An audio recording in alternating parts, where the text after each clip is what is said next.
Today சமையல்மா. இன்றைக்கி வந்து morning சேமியா உப்புமா தான்மா. நல்லா சேமியாவை வறுத்துட்டு உதிரி உதிரியாக பண்ணியிருக்கேம்மா. சேமியா உப்புமா. அதுக்கப்புறம் சூடாக சாப்பிட்டாதாம்மா நல்லாயிருக்கும் இந்த மழை சீசனுக்கு. அதனால் செஞ்சோடனே சாப்பிட்ருங்கம்மா.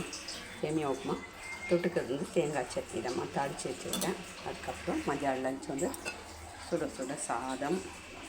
அதுக்கப்புறம் இன்றைக்கி வந்து சுக்காங்கீரை கிடச்சிதுமா. சுக்காங்கீரை வயிற்று வலிக்கு வயிறு ட்ரபிளுக்குலாம் ரொம்ப நல்லதுன்னு சொல்லுவாங்க. எங்கள் மாமியார் அந்த காலத்தில் அடிக்கடி செய்வாங்கம்மா இந்த சுக்காங்கீரையை. அதுதான்மா இன்றைக்கி வாங்கி கடைஞ்சிருக்கேன் பருப்பு போட்டு. அதோடு கூட சூப்பரான ஒரு கத்திரிக்காய் முருங்கைக்காய் பொரியல் தாம்மா. நாட்டு கத்திரிக்காய்மா இது ஒரு பாட்டிக்கிட்ட வாங்கினோம்மா.